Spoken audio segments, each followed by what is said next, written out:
눈에 보이지 않습니다. 그래서 마귀가 우리 마음을 통해서 역사하고, 또 마귀는 다른 사람을 이용해서 믿는 사람에게 접근하여 공격합니다. 그렇기 때문에 이 마귀가 눈에 보이는 존재가 아니기 때문에 마귀가 역사할 때 우리가 그것을 잘 깨닫지 못할 때가 있어요. 그러나 그렇지 않다고 해서 마귀의 역사가 없는 것이 아니고, 마귀가 한번 역사하기 시작하면 마귀가 하는 일은 도둑질하고 죽이고 멸망시키는 일이요, 그 마귀가 역사하게 되면 그 사람에게 방해하고 도둑질하고 죽이고 멸망시키는 일을 하게 되는 겁니다. 그래서 이 성경에 보니까 도둑이 오는 것은 도둑질하고 죽이고 멸망시키는 것 뿐이요. 그래서 마귀가 역사하게 되면 매일같이 우리가 도둑질을 당하고 망하고 또 약탈을 당하는 그런 일이 우리 삶 가운데 일어나게 돼요. 그것을 우리는 매일같이 경험하게 되는데, 그것이 바로 영적 전쟁이에요. 이 영적 전쟁을 우리는 매일같이 치르고 있다, 이렇게 볼 수 있어요. 그 영적 전쟁에서 우리가 승리하려면 이 영적 전쟁이 뭔지를 알아야 되고, 그리고 그 전략을 알아야 저와 여러분 승리할 수 있는 거예요. 모르면 당하는 거죠. 그래서 영적 전쟁에서 승리하려면 어떻게 해야 되느냐, 성경에 보니까 정신을 차리고 깨어서 기도하라, 이렇게 이야기를 하고 있어요. 정신을 바짝 차리고 기도해야 됩니다. 그렇지 않으면 마귀의 역사인 줄도 알지 못하고 그냥 당하는 것입니다. 운이 나빠서, 재수가 없어서, 나는 하는 일마다 왜 이렇게 때를 잘못 만나느냐, 그게 아니에요. 그것이 아니고 그 배후에 마귀가 역사하기 때문에 도둑질하고 죽이고 멸망시키는 악한 세력이 도사리고 앉아있기 때문에 그런 일들이 일어나게 돼요. 그래서 오늘은 우리가 이 영적 전쟁에서 승리하기 위해서 어떻게 해야 되는지, 거기에 대해서 한번 알아보도록 하겠습니다. 첫 번째로 우리 영적 전쟁에서 승리하려면 마귀의 전략을 알아야 됩니다. 마귀의 전략을. 여러분, 마귀는 우리 가운데 나타날 때 머리에 뿔을 달고 나타나지 않아요. 입술을 시뻘겋게 칠하고 그냥 송곳니를 2개 날카롭게 내세우고 이렇게 우리 앞에 나타나는 것이 아니에요. 또 눈을 희번떡거리고 그냥 나타나지도 않아요. 마귀가 어떤 모습으로 우리에게 나타나느냐, 성경에 보니까 아주 아름다운 모습으로, 선한 모습으로 그렇게 우리 가운데 나타나는 것입니다. 여러분, 잠언서 6장 25절에 우리 한번 읽어보겠습니다. 시작. 내 마음에 그의 아름다운 탐하지 말며 그 눈꺼풀에 홀리지 말고, 마음의 아름다움을 탐하지 말며 그 눈꺼풀에 홀리지 말라. 마귀가 아주 아름다운 모습으로 나타나서 유혹하는 것입니다. 그리고 아주 선한 모습으로 나타나서 우리를 유혹하게 돼요. 성경에 보니까 이 마귀가 아담과 하와를 유혹해서 죄를 짓게 만들고 타락하게 만들어서 하나님 축복에서 떠나게 만들어요. 그런데 그 마귀가 역사할 때 마귀는 뱀을 통해서 역사하기 시작해요. 그런데 지금은 우리가 뱀을 징그럽게 여기지만 에덴 동산에서 뱀은 징그러운 동물이 아니라 그 당시에 아담과 하와와 아주 친하게 지냈던 동물 중에 하나라, 이렇게 볼 수 있어요.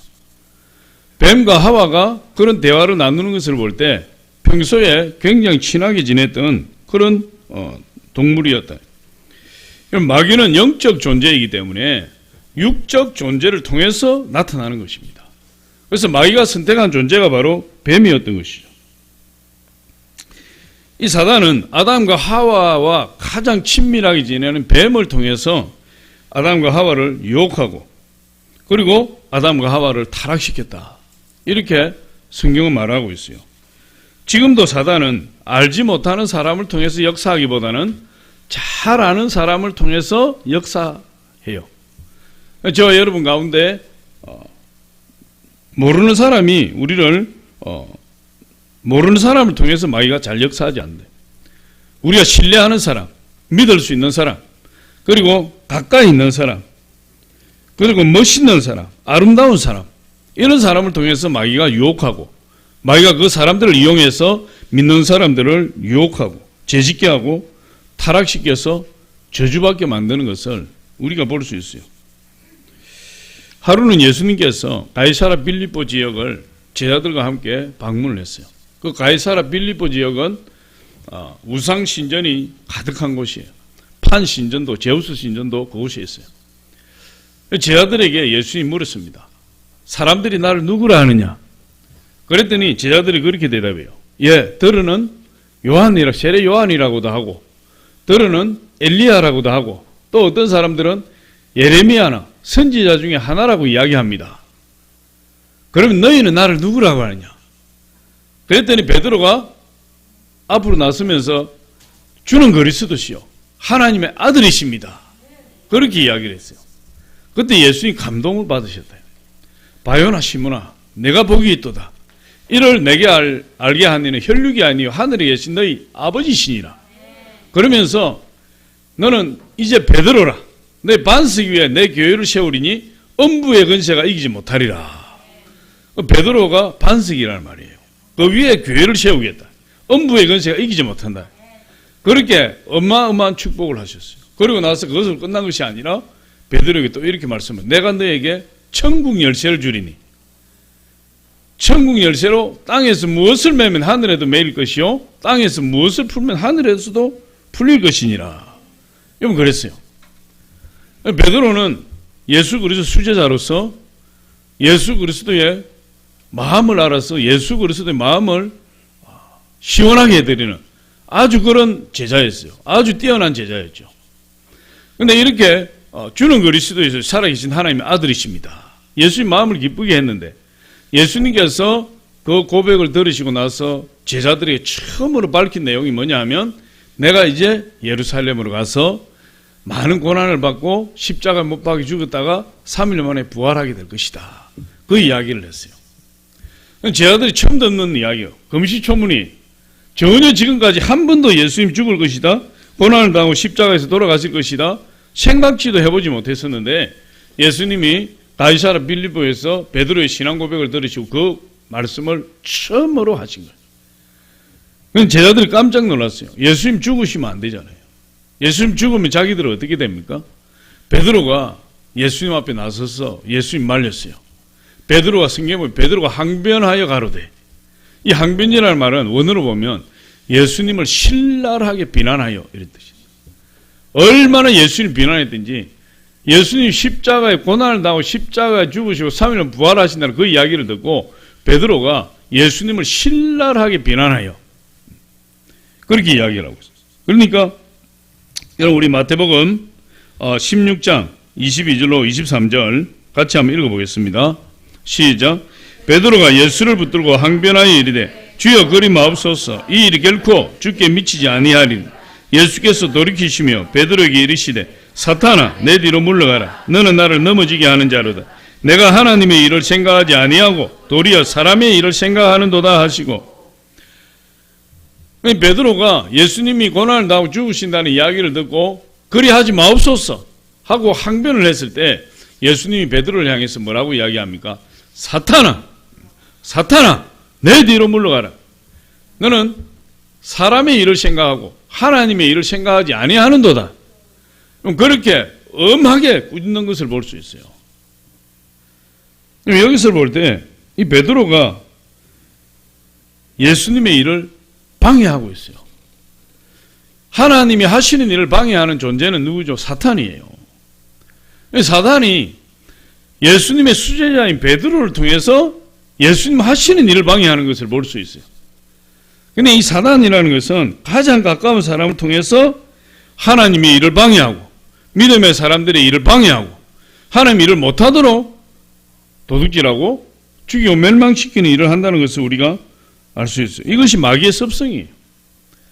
우리도 주일날 은혜 받고 집에 돌아가면 누가 제일 방해하느냐? 그냥 괜히 남편이 터집 잡고 괜히 부인이 터집 잡고 가족들이 터집 잡았어. 은혜를 푹 받고 돌아가면 그 은혜를 그냥 한순간에 다 까먹게 만들어버립니다. 그게 가장 가까운 사람을 통해서 역사하는 마귀의 습성이에요. 그럼 저주의 배후에는 마귀가 있고, 미움의 배후에도 마귀가 있고, 살인의 배후에도 다 마귀가 있어요. 여러분 요한복음 8장 44절에 보니까 그건 마귀는 살인자요, 거짓말장이요, 거짓의 아비요. 그럼 그렇게 이야기를 하고 있어요. 우리 요한복음 8장 44절 우리 같이 한번 읽어보겠습니다. 시작. 너희는 너희 아비 마귀에게서 났으니 너희 아비의 욕심대로 너희도 행하고자 하느니라. 그는 처음부터 살인한 자요, 진리가 그 속에 없으므로 진리에 서지 못하고 거짓을 말할 때마다 제 것으로 말하나니 이는 그가 거짓말쟁이요 거짓의 아비가 되었음이라. 그렇게 해요. 마귀는 거짓말쟁이요, 살인자요, 거짓의 아비요. 그래서 마귀가 가장 가까운 사람들, 신뢰할 만한 사람들, 아름다운 사람, 멋지게 보이는 그런 사람들을 통해서 우리 가운데 역사에서 나타나서 역사하게 되는데, 그건 다 우리의 믿음을 빼앗기 위해서, 은혜 받은 거 다 쏟아버리도록 하기 위해서 그렇게 하는 거예요. 우리가 이 마귀의 전략을 알아야 돼요. 그러면 여러분, 교회에서 우리가 활동할 때 누구를 통해서 마귀가 역사하겠어요? 가장 가까운 우리 셀 가족들을 통해서, 또 내가 지금 옆에 앉아서 예배드리는 사람을 통해서. 근데 이 전략을 모르면, 마귀의 전략을 모르면, 아니 저 사람이 나한테 이렇게 할 수가 있어? 섭섭이 들어가가지고 그냥 시험 들었다 관계를 끊어버려. 그건 마귀의 전략을 모르니까 마귀에게 그냥 당하는 거예요. 셀에서 자꾸 만나다 보면은 1년에 한 번도 안 만나는 것보다 자주 만나면 싸울 일도 있고 섭섭한 일도 있고 부딪히는 일도 있잖아요. 가족이 매일같이 만나니까 싸우기도 하고 부딪히기도 하고 그런 일들이 다반사로 일어나는 거잖아요. 그 배후에 마귀가 역사한다는 사실을 알아야 그것을 이길 수가 있는 거예요. 그렇지 않으면 그냥 섭섭이가 들어오고, 아니 저 사람이 나한테 이럴 수가 있어? 그러면서 내가 저 사람 보기 싫어서 내가 교회 안 나가야지. 저 사람이 있는 한은 내 손에 장을 찢을 거야. 그러면서 교회를 안 나가버린다.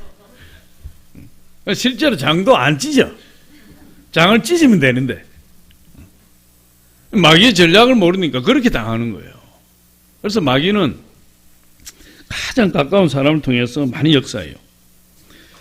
교도관으로 은퇴한 백효진 장로님의 그 간증을 보면 일가족 5명을 죽이고 앞마당에 매장해버린 그 살인자의 이야기가 있어요.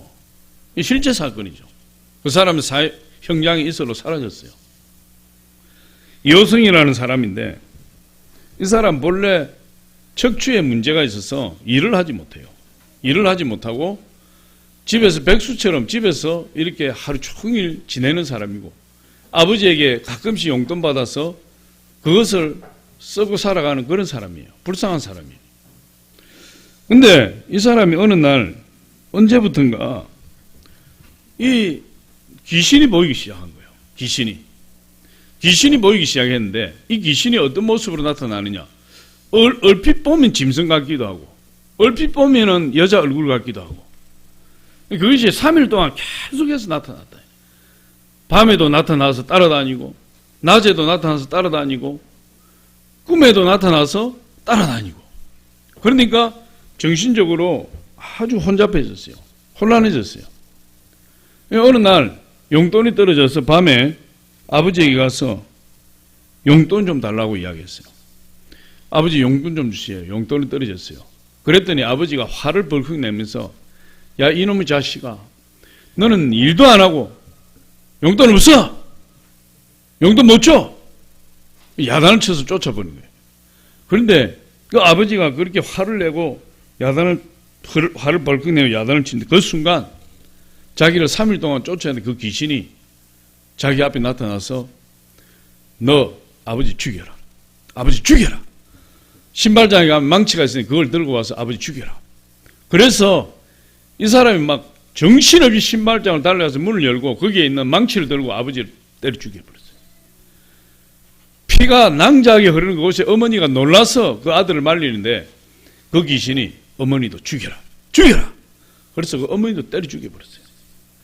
피투성이가 되어서 망치를 들고 나오는데 그 귀신이 너 형님과 형수와 조카를 죽여라. 그래서 그 옆방에 문을 박차고 들어가서 형님을 때려 죽이고 형수를 죽이고 조카를 죽이고. 막 이 사람 지금 자기 정신이 아닌 거예요. 이 허리가 아파서 평소에 잘 움직이도 못하는 사람인데 그렇게 광분해서 가족들 다 죽여버렸어요. 그랬더니 귀신이 또 이렇게 이야기해요. 마당에 가서 구덩이를 팔아. 매장해라. 그래서 삽을 들고 허리도 잘 못 숙이는데 그 간증해 보니까 삽을 잡고 땅을 파는데 그 삽 뒤에 그 귀신이 매달려 있더라. 막 5m, 깊이 2m, 5m 가로세로 팍 파는데 막 삽에 그냥 발동기 달린 것처럼 팍 순식간에 막 5명이 다 묻어 싹 끝내. 귀신에 사로잡히니까 그렇게 돼요. 그래서 이 사람 결국 잡혀서 이 박효준 장로님 개장으로 있을 때 그 사람 면담을 했어요. 면담을 했는데 보니까 깜짝 놀란 거야. 하도 살인자를 많이 봤기 때문에 이 장로님 살인자를 많이 겪어봤기 때문에 그 사람 얼굴, 표정, 눈빛만 보면 이게 살인자인지 간음자인지 이게 교도소를 얼마나 많이 들락거리는지 다 알 수 있다는 거예요. 근데 이 요성이라는 사람을 딱 보는 순간 세상엔 도저히 살인을 저지를 사람이 아니야.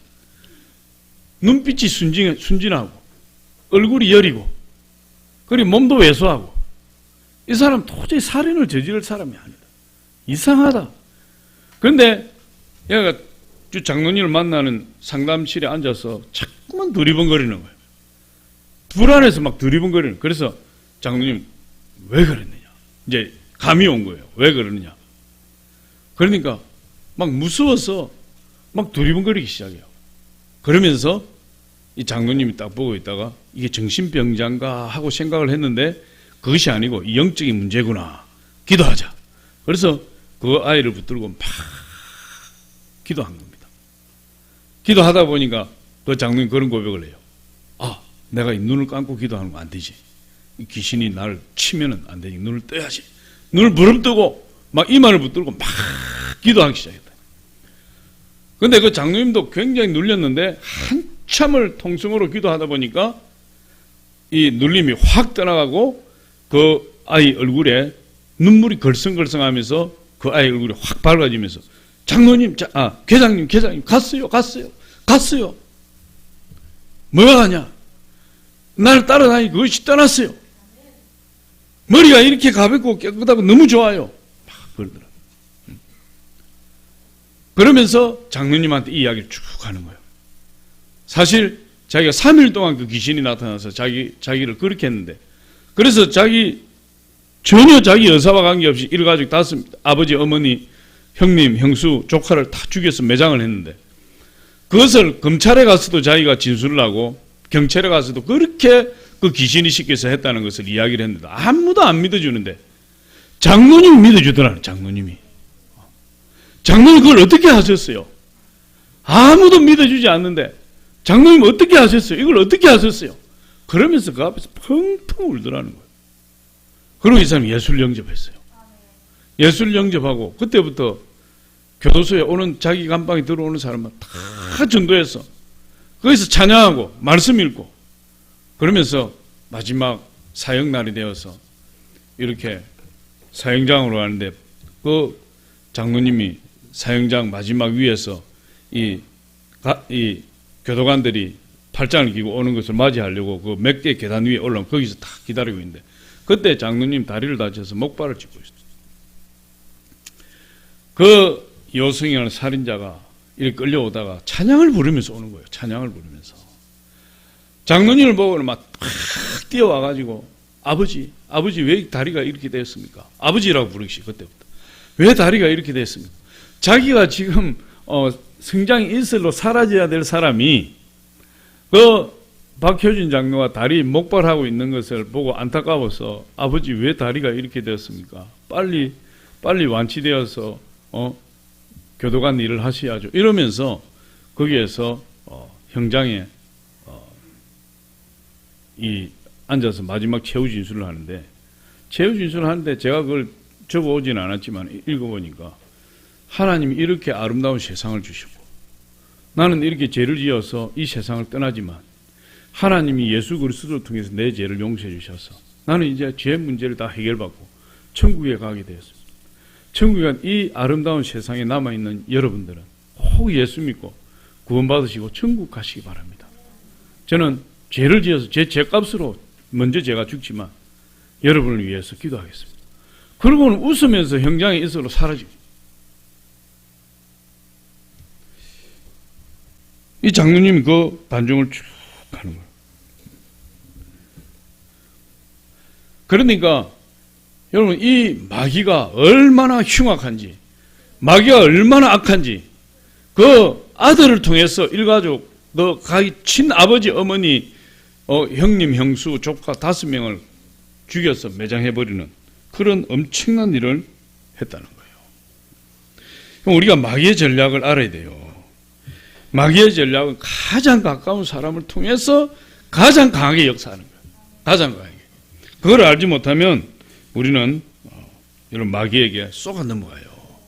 마귀는 선한 모습으로, 아름다운 모습으로 나타나서, 그리고 내가 신뢰할 수 있는 사람, 가장 가까운 사람, 우리 가족을 통해서 나타나서 그런 끔찍한 짓을 저지르고 유혹한다는 사실을 우리 알아야 돼요. 두 번째로 보니까 이 교만하면 마귀의 통로가 된다는 거예요. 교만하면. 오늘 베드로전서 5장 6절 우리 같이 한번 읽어보겠습니다. 시작. 그러므로 하나님의 능하신 손 아래에서 겸손하라. 때가 되면 너희를 높이시리라. 겸손한 사람은 하나님을 의식한다는 거예요. 겸손한 사람은. 겸손한 사람은 하나님의 능력을 의지한다는 거예요. 하나님의 손 아래에서 겸손한다는 거예요. 그건 하나님을 의지하는 거예요. 하나님 능력을 의지하는 거예요. 그런데 교만한 사람은 어떻게 되는 거죠? 하나님을 의지하지 않을 뿐만 아니라 하나님을 의식하지도 않는다. 하나님. 교만한 사람이에요. 누구를 의식하죠? 자기 능력. 자기가 최고다. 자기를 높이는 거예요. 그런데 이 교만은 마귀의 통로가 되어서 결국은 마귀의 밥이 되고 마는 것입니다. 마귀에게 이용당하고 마귀에게 이용당하다가 버림받아서 패망의 길로 가게 된다. 우리 잠언서 16장 18절 우리 같이 한번 읽어봅니다. 시작. 교만은 패망의 선봉이요 거만한 마음은 넘어짐의 앞잡이니라. 교만이 결국은 망하게 만들어요. 하나님도 보이지 않고 세상 사람들도 보이지 않고 자기가 최고예요. 다 사람들을 무시하고 다 사람들을 형편없이 보고 자기가 최고인 줄 알고, 그런데 그 사람 결국은 넘어지게 되고 패망하게 될 것이다. 잠언서 18장 12절도 우리 한번 같이 읽어봅니다. 18장 12절 시작. 마태복음 말고 잠언서 18장 12절 제가 읽어볼게요. 사람의 마음에 교만은 멸망의 선봉이요 겸손은 종기의 길잡이니라. 마음의 교만은 멸망의 선봉이요 겸손은 종기의 앞잡이라. 우리 하나님을 높이고 나를 낮추고 남을 나보다 더 높이는 그런 겸손한 마음이요.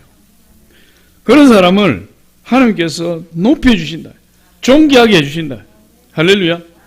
근데 교만하면 하나님께서 마귀를 통하여 마귀가 그 사람을, 교만한 사람을 사로잡아서 패망하게 만들고 멸망하게 만든다. 어느 날 제자들이 예수님께 물었어요. 예수님, 천국에서는 누가 큽니까? 그랬더니 예수님이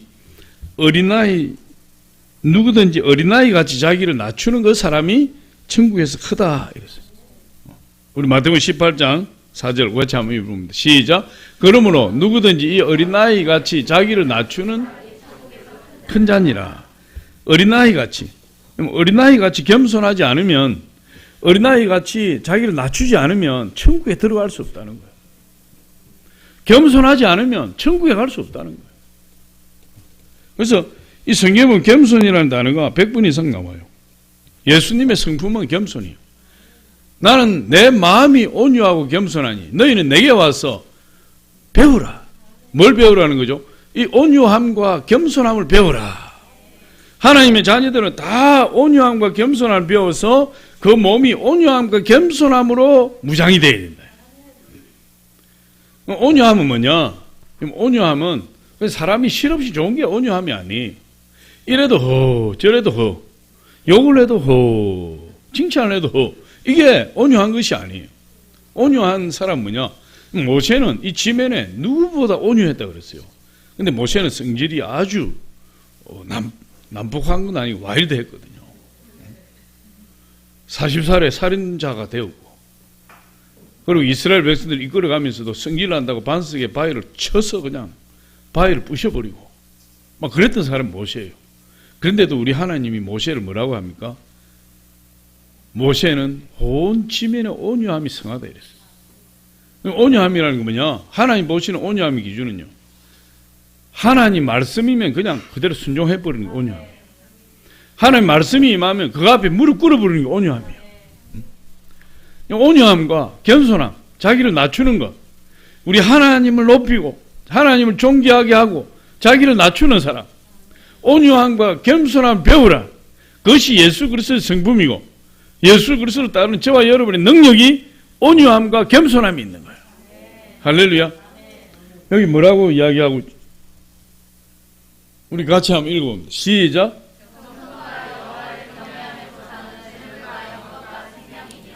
겸손과 여호와를 경외함의 보상은 재물과 영광과 생명이니라. 겸손할 때 하나님이 우리를 통해서 역사하세요. 할렐루야. 겸손하면 하나님이 사용하시고 교만하면 마귀가 사용해요. 그래서 이 교만은 영적인 깊은 잠에 빠지게 하고 깨어있지 못하게 하게. 그 순간 이 교만으로 말미암아 그 사람은 마귀의 컨트롤에 들어가 버린다. 그럼 마귀가 마음껏 끌고 다녀요. 이리 와, 그럼 이리 끌고 와버리고, 자, 절로 가자면 절로 끌고 와버리고. 그냥 교만한 사람은 이제 마귀의 밥이 되어서 마귀가 어린아이를 유괴해서 이리저리 끌고 다니다가 그냥 죽여버리듯이 이 교만한 사람은 이리저리 끌고 다니다가 버려버리고 패망하게 만들어버려요. 그게 교만한 사람이에요. 근데 아이러니한 것은 뭐냐? 이 교만한 사람은 자기가 교만하다고 하는 것을 몰라요. 그런데 겸손한 사람은 항상 자기가 교만하다고 이야기해요. 겸손한 사람. 교만한 사람은 자기를 교만하다고 이야기하잖아요. 깨닫지 못한다. 근데 오늘 성경을 보니까 하나님 교만한 자를 대적하시고 겸손한 자에게 은혜를 주신다. 우리 베드로전서 5장 5절로 6절 한번 같이 읽어봅니다. 시작. 젊은 자들아, 이와 같이 장로들에게 순종하고 다 서로 겸손으로 허리를 동이라. 하나님은 교만한 자를 대적하시되 겸손한 자들에게는 은혜를 주시느니라. 그러므로 하나님이 능하신 손 아래에서 겸손하라. 때가 되면 너희를 높이시리라. 그렇게 말씀하고, 유럽을 정복했던 프랑스의 나폴레옹은 내 사전에 불가능이 없다. 내 사전에 불가능이 없다. 유럽을 정복하고 마지막 남은 러시아를, 모스크바를 정복하려고 60만 대군을 모집했어요. 그리고 그 겨울에 모스크바를 향해서 출정을 해요. 근데 출정하기 전날 아주 가까운 지인을 불러놓고 대화를 나누다가 이렇게 이야기를 합니다. 1개월이면 내가 모스크바를 점령하고 돌아올 것입니다. 그리고 반드시 승리하고 전 유럽을 차지할 것입니다. 아주 자신만만하게 그렇게 이야기를 했어요. 그랬더니 그 이야기를 듣던 기부인이라고 이야기하는데 그 부인이 이렇게 이야기를 했어요. 인간은 계획하나 그것을 이루시는 분은 하나님이십니다. 그렇게 이야기를 했어요. 그때 나폴레옹이 껄껄껄 웃으면서 이렇게 대답을 했어요. 부인, 모든 것은 제가 계획하고 제가 이룰 것입니다. 아주 거만하게 교만한 모습으로 그 다음날 출정을 했는데, 러시아를 침공한 지 5개월 후에 추위와 굶주림을 견디지 못하고 철군을 하는데, 그 와중에 베레지나 전투에서 참패를 당하게 되었는데 60만 대군 중에서 돌아온 군사가 4만 명에 불과해요. 4만 명만 살아서 돌아온 거예요. 그리고 세인트 헬레나 섬에 유배되어서 그곳에서 생을 마쳐버리고 말았다. 교만하면 망해요. 겸손하면, 겸손하게 하나님을 의지하면 하나님이 높여주신다. 교만은 마귀가 역사하는 통로예요. 우리 항상 겸손한 모습으로 하나님을 존귀하게 여기는 저와 여러분 되어야 될 줄 믿습니다. 마지막 세 번째로 보니까 마귀를 대적하라. 영적 전쟁에 승리할 마귀를 피하는 것이 마귀를 대적하라. 오늘 5장 8절에 우리 같이 한번 읽어봅니다. 시작. 건신하라 깨어라 너희 대적 마귀가 우는 사자같이 두루다니며 삼킬 자를 찾나니. 마귀를 대적하라. 여러분, 마귀를 대적하려면 영적으로 깨어 있어야 돼요.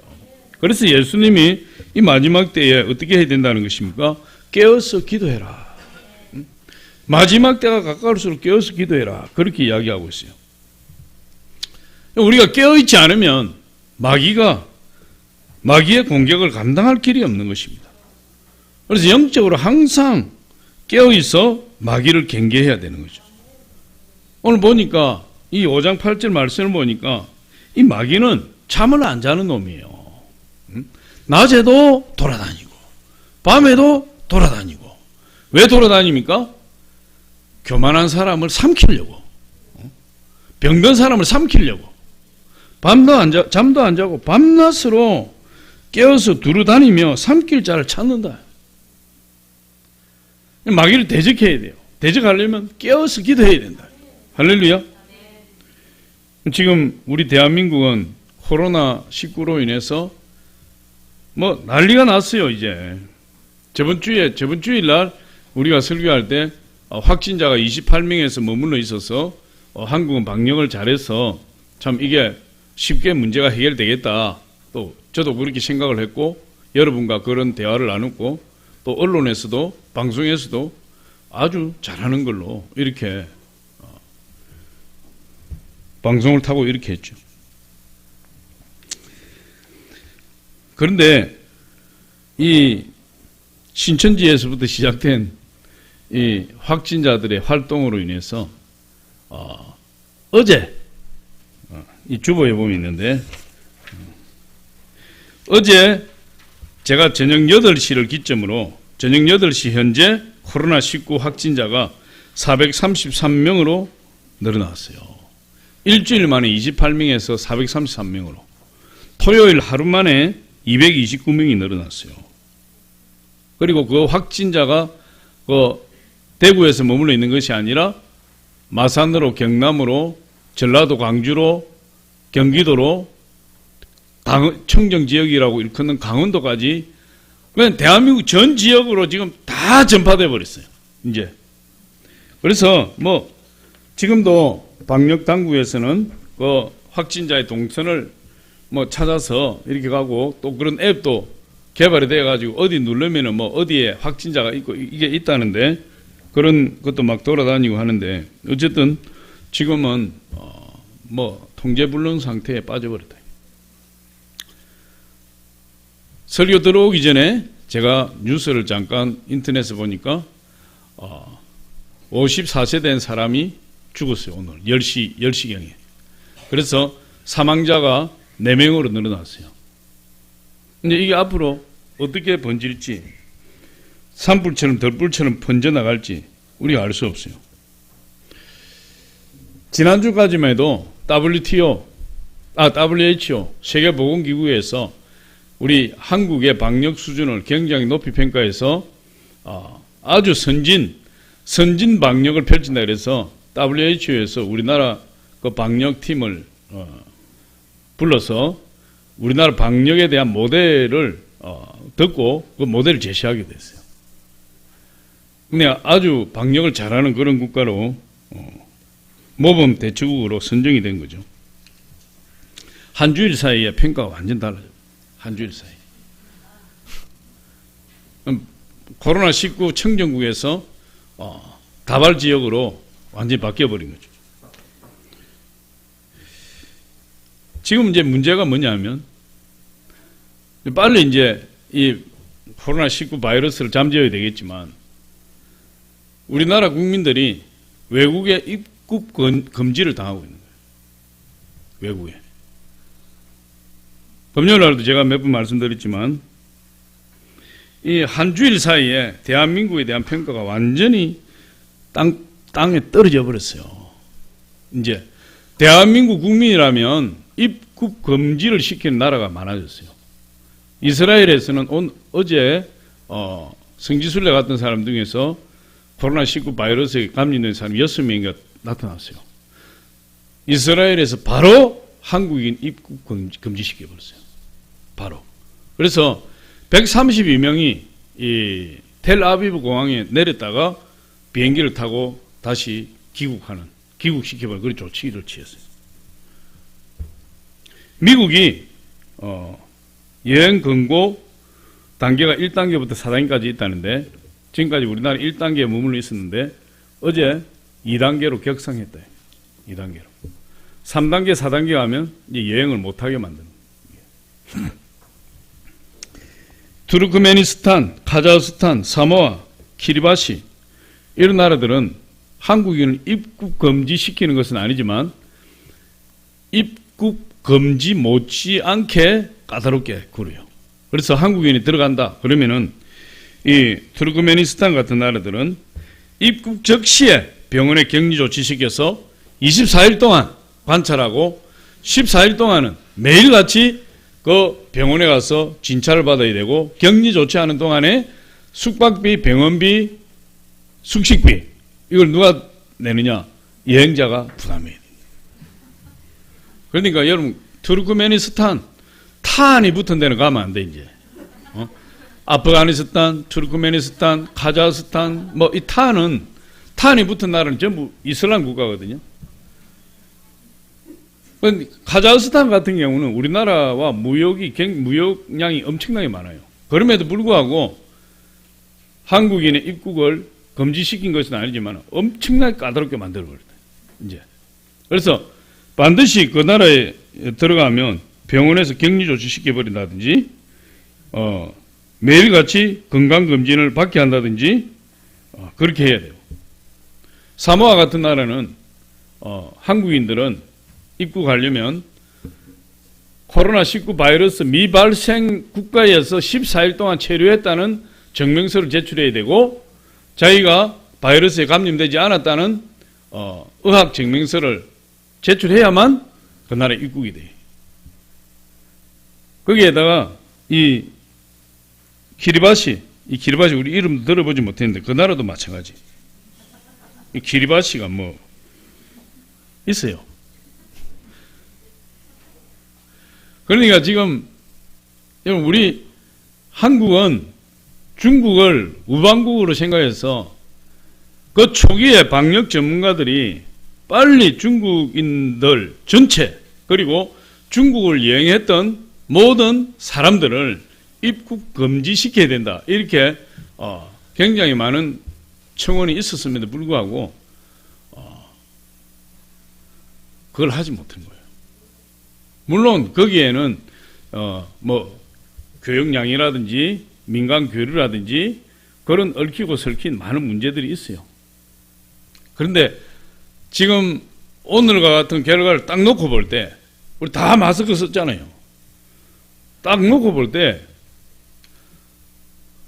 그때 입국 금지를 시켰으면 이런 사태는 오지 않았을 것이다. 지금이라도 입국 금지를 빨리 시켜야 된다. 방역 전문가들은 그렇게 이야기를 하고 있어요. 여러분 보세요. 다른 나라들은 우리나라가 뭐 우한처럼 몇천 명 이게 아니에요. 개국 3사람 죽고 400명이 감염됐는데 그것만 놓고 보더라도 입국 금지를 시켜버리는 거예요. 왜? 자국민을 보호하는 게 우선이에요. 무역이 문제가 아니에요 지금. 지금 그런 상태예요. 그러니까 괜히 신천지 핑계를 대고 교회만 문을 닫으라고 이야기하고 있어 지금. 응? 교회가 좀 절제해야 되지 않느냐. 교회가 뭘 잘못했어요. 교회가 잘못한 거 하나도 없어요. 괜히 교회를 잡고 지금 물고 늘어지는 형국이에요. 어쨌든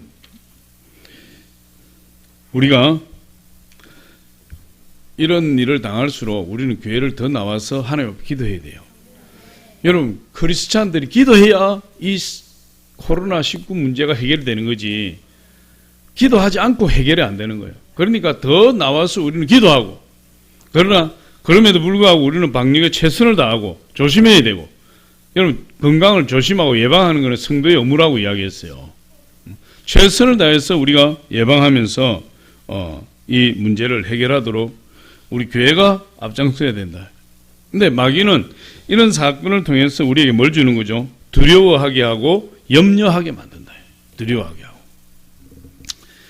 그래서 지금 교회를 안 나가는 성도들이 많아요. 교회 모임을 안 나가는 성도들이 많습니다. 뭐 욕할 수는 없죠. 그건 믿음의 분량이 그러니까. 뭐 두려워서 못 가겠다는데 뭐 어떻게 하겠어요. 그런 성도들이 많다 이 말. 우리 보니까 다 나왔네요. 아까 여기 올라올 때만 해도 요 앞에 텅 비었어. 안 나오는구나. 뭐 할 수 없지.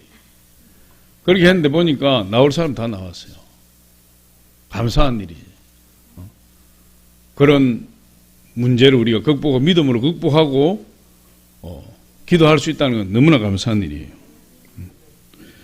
지금 대구 같은 경우는 중국의 우한처럼 유령 도시가 되어가고, 사람들이 거리를 나오지 않아서 텅텅 비고, 상점 매점 매서 간다고 물건을 싸 제끼고, 공공장소나 식당은 텅텅 비었고, 이제 모든 사람들이 다 마스크를 써야 되고, 재채기 할 때 예절을 지켜야 되고, 사람과 가까이서 대화하지 말아야 되고, 멀리 떨어져서 가능하면 사람을 만나지 말고 사람 만나는 절제하고, 그리고 가능하면 공공장소에 나가지 말고. 사실 우리도 이거는 조심해야 될 일이에요. 할렐루야. 조심하는 것과 두려워하는 것은 다른 거예요. 마귀는 두렵게 한다 이 말이에요.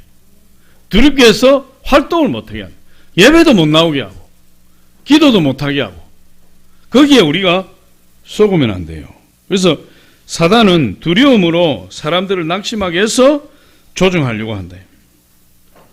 잠들게 하고 깨어나지 못하게 하고 계속해서 마귀의 조종에 끌려다니게 만드는 거예요. 오늘 우리 신천지, 우리 신천지가 아니라 오늘 신천지인이 20만 명이라고 그래요. 신천지가 다 문을 다 폐쇄했다. 근데 그 이만희가 무슨 지령을 내렸느냐. 오늘 다 기성교회 가서 기도해라. 아까도 말씀드렸지만 그것에서 기도하고, 그 두 가지 목적이에요. 첫 번째 목적은 우리가 먹을 만한 교회가 되는지 한번 살펴라. 산옮기기. 그래서 이 교회는 우리가 먹을 수 있겠다 하면은 장기적인 전략을 가지고 그 교회에서 신앙생활을 하면서 불평분자를 포섭하고 목사님께 대적하게 만들고 교회 방침에 대적하게 만들어서 교회를 난도질을 해서 신천지로 옮겨버리면 끝이에요. 산옮기기.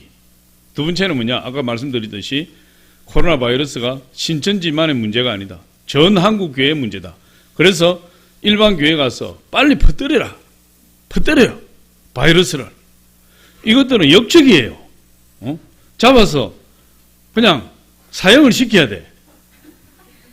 그렇지 않습니까? 어떻게 바이러스가 오염이 안 된 지역에 가서 바이러스를 퍼뜨리라고 이야기를 하냐. 그런 카톡 대화 내용들도 지금 많이 돌아다니고 있고, 이만희가 그런 지령을 내렸다는 그런 카톡 내용들도 돌아다니고 있고, 또 국민일보도 그 내용이 났어요. 사실은 그렇다고. 그러니까 이것을 어떻게 해야 될지. 미국의 방울뱀이 다람쥐를 좋아한다 그래요. 다람쥐를 잡는데 다람쥐를 어떻게 유혹하느냐. 나무 밑에서 꼬리를 칩게 들고 방울을 탁탁탁 흔들면은 딸랑딸랑딸랑딸랑 소리가 나.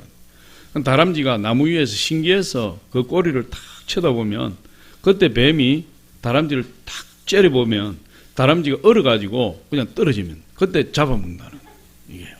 그게 다람쥐 사냥법이에요. 결국은 다람쥐는 그게 그냥 두려움에 사로잡혀서 모든 걸 다 내려놓아 버린다. 우리가 이런 어려운 상황에 직면했을 때 가장 경계해야 될 것이 뭐냐? 두려움. 두려워하지 마시기 바랍니다. 할렐루야. 기도하면 두려움이 떠나가요. 하나님을 신뢰하면 두려움이 떠나가요. 오늘 우리 교동문에서 제가 읽었지만 천인이 내 곁에 있어, 만인이 내 우편에서, 천인이 내 우편에, 만인이 내 좌편에서 엎드려진다 할지라도 이 사망이 내게 미치지 아니하리로다. 우리 하나님이 지키시는데 누가 우리를 건들겠어요? 하나님이 우리를 위하시면 누가 우리를 무너뜨리리요? 이 모든 것이 영적 전쟁이라는 사실을 저와 여러분이 알아야 돼요. 그래서 우리가 마귀의 계략을 알고 거기에 대처하면 우리가 능히 이길 수가 있고, 우리가 마귀를 대처하는 최고의 전략은 우리의 주님과 함께 하는 거예요. 우리 하나님과 함께 하는 거예요. 그러면은 마귀가 아무리 우리를 유혹한다 할지라도 하나님께서 우리를 승리하게 하시고 하나님이 우리를 지켜보호해 주신다. 그럼 야고보서 4장 7절 우리 같이 한번 읽어봅니다. 시작. 야고보 4장 7절 시작. 그런즉 너희는 하나님께 복종할지어다. 마귀를 대적하라. 그리하면 너희를 피하리라. 하나님과 동행하면 돼요. 우리 주님과 동행하면 돼요. 그러면은 아무리 마귀의 세력이 강하다 할지라도 저와 여러분 승리자가 되는 것입니다. 한 가지 말씀드리고 마치겠습니다. 제가 예전에도 한번 말씀드린 것 같은데, 이 비행 항공술의 선구자인 이 핸드릭 페이지라는 분이 있어요. 이분이 경비행기를 이끌고 수많은 군중들을 모아놓고 공중 고개를 하는 것입니다. 뒤집었다가 치솟았다가 급전직하로 내리 꽂았다가 막 돌아갔다가 막 이렇게 비행기를 끌고. 그러니까 그 당시에 비행기도 귀한 시대에 사람들이 막 열광을 하는 것입니다. 그런데 한참 공중쇼를 하고 있는 중에 삭삭 소리가 들리는데 보니까 이 어디서 나는 소리지 찾아보니까 세상 생쥐 한 마리가 그 비행기 전선을 깔아먹고 있는 것입니다. 그럼 비행기 전선을 깔아먹으면 어떻게 되나? 만약에 합선이 되면은 비행기에 추락할 것이고, 또 끊어져도 이게 전류가 공급되지 않으니까 또 이게 추락을 할 것이고, 비행기 추락하는 것도 문제지만 그 밑에 수많은 군중들이 다칠 수 있고, 자기 명예가 실추되는 것도 문제지만 그 비행기를 그 사람들에게 피해를 줄 수 있으니까 그것이 큰 문제가 되었어요. 그래서 이 페이지라는 이분이 하나님 앞에 기도했어요. 하나님, 어떻게 해야 됩니까? 저 생쥐를 좀 잡아주세요. 어떻게 해야 됩니까? 하나님 살려주세요. 막 그랬더니 하나님께서 그 말씀을 주시고 높이 올라가라. 높이 올라가라. 그런데 이 핸드리 페이지라는 분은 어떻게 하면 착륙할까 이 생각을 한 거예요. 비행기에 추락하기 전에 어떻게 안전한 지대가 착륙할까? 착륙지를 찾으면서 하나님 앞에 기도했는데 하나님은 오히려 올라가라는 거예요. 올라가라. 그래서 하나님 말씀을 듣고 갈등은 했지만 그래도 하나님 말씀이니까 그냥 기술을 최대한 올려서 쫙 올라갔어요. 올라가는 데까지 올라가 버렸어요. 올라갔더니 갑자기 비행기 안이 조용해진 거예요. 보니까 전선을 깔아먹던 생쥐가 공기가 부족해서 죽어버렸어요. 할렐루야. 여러분, 위험에 처할수록 우리 용기가 필요해요. 위험에 처할수록 우리 믿음이 필요한 거예요. 우리가 두려우면 하나님께 높이 올라가야 돼요. 낙심이 되면 하나님께 높이 올라가야 돼요. 하나님의 아들이 나타나신 것은 마귀의 일을 멸하기 위하심이라. 예수 그리스도께서 이 세상에 오신 목적이 우리를 구원하시기 위하고 우리 죄를 용서하시기 위하고 우리를 하나님 자녀 삼아주시기 위해서 오신 그런 놀라운 역사를 예수님이 이루셨지만 예수님 오신 목적 중에 하나가 마귀의 일을 멸하러 오셨다. 마귀의 일을. 할렐루야. 우리 영적 전쟁에 승리하려면 오직 예수님께 붙어 있어야 돼요. 하나님께 붙어 있어야 돼요. 그러면 승리하게 되는 거예요. 요한일서 3장 8절 우리 한번 읽습니다. 시작. 죄를 짓는 자는 마귀에게 속하나니 마귀는 처음부터 범죄함이라. 하나님의 아들이 나타나신 것은 마귀의 일을 멸하려 하심이라. 오늘 우리 코로나 바이러스가 대한민국을 뒤덮고 온 국민이 두려워하고 온 세계가 두려워하는 이 영적 전쟁 가운데서 저와 여러분이 영적 전쟁에 승리해야 될 줄 믿습니다. 그러기 위해서 첫 번째 마귀의 전략을 알아야 된다. 가장 가까운 사람을 통해서 아주 역사하는 마귀예요. 두 번째로 뭐예요? 교만하면 마귀의 통로가 된다. 교만한 사람 마귀에 사로잡히는 거예요. 세 번째, 마귀를 대적하라. 할렐루야. 그때 하나님께서 저와 여러분에게 놀라운 승리를 주실 줄 믿습니다.